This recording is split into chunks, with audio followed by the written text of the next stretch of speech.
ಕೆಲವರು ಇದು ತುಂಬ ಜನ ಹೇಳ್ತಾರೆ, ನಾನು ಉಪವಾಸ ಮಾಡ್ತಾಯಿದ್ದೀನಿ, ಉಪವಾಸ ಮಾಡಿದೆ, ಜಪ ಮಾಡಿದೆ, ಇಷ್ಟು ಜಪ ನಾನು ಮುಗಿಸಿದ್ದೀನಿ, ನಾನು ಹೋಮ ಮಾಡಿದೆ, ಇಷ್ಟು ಲಕ್ಷ್ಯ ಮಾಡಿದ್ದೀನಿ. ಆದರೂ ದೇವರ ಅನುಭವ ಅಷ್ಟಾಗಿಲ್ಲ ನನಗೆ. ಏನೂ ಅನುಭವನೇ ಆಗಿಲ್ಲ.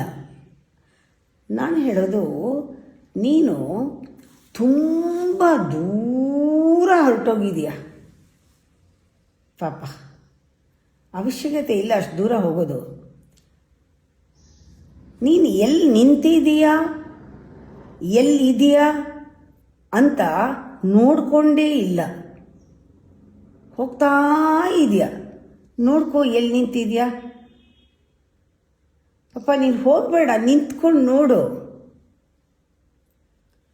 ಅವನು ದೇವರು ಎಲ್ಲ ಆದಮೇಲೆ ಅಲ್ಲೆಲ್ಲೋ ಕೊನೆಯಲ್ಲಿ ನಿನ್ನನ್ನು ನಿಂತ್ಕೊಂಡು ಕಾಯ್ತಾ ನಿಂತಿಲ್ಲ. ನಿನ್ನ ಹುಡುಕಾಟದ ಪ್ರಾರಂಭದಲ್ಲೇ ಅವನಿದ್ದಾನೆ.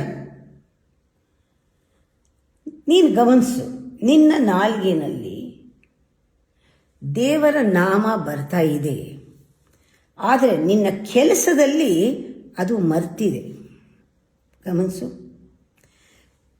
ಪ್ರಾರ್ಥನೆಯಲ್ಲಿ ತಲೆ ಬಗ್ಸಿದೀಯಾ, ಜೀವನದಲ್ಲಿ ಅಹಮ್ಮಿಂದ ತಲೆ ಎತ್ಕೊಂಡು ಓಡಾಡ್ತಾ ಇದೆಯಾ. ದೇವರು ಎಲ್ಲಿದ್ದಾನೆ ಅಂತ ಕೇಳಬೇಡ.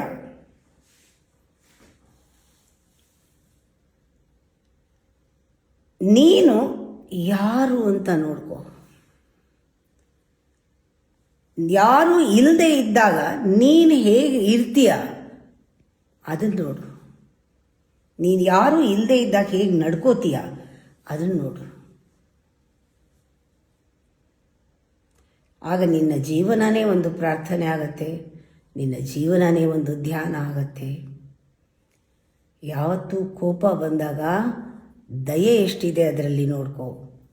ಸತ್ಯ ಇದ್ದಾಗ ಆ ಸತ್ಯಕ್ಕೆ ನೀನು ಎಷ್ಟು ಬೆಲೆ ಕೊಟ್ಟಿದೆಯಾ ನೋಡ್ಕೋ.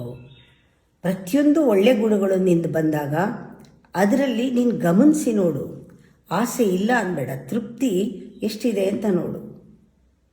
ನಾನು ಗ್ರೀಡಿ ಅನ್ಬೇಡ, ಎಷ್ಟು ದಾನ ಮಾಡಿದ್ಯಾ ಅಂತ ನೋಡು.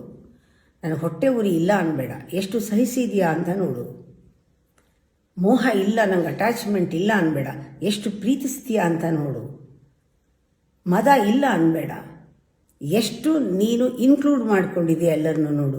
ಈ ಥರ ಪರೀಕ್ಷೆಗಳಾಗ್ತಾ ಇದ್ದರೆ ಅಲ್ಲೇ ದೇವರ ಗುಣ ಪ್ರತ್ಯಕ್ಷವಾಗತ್ತೆ.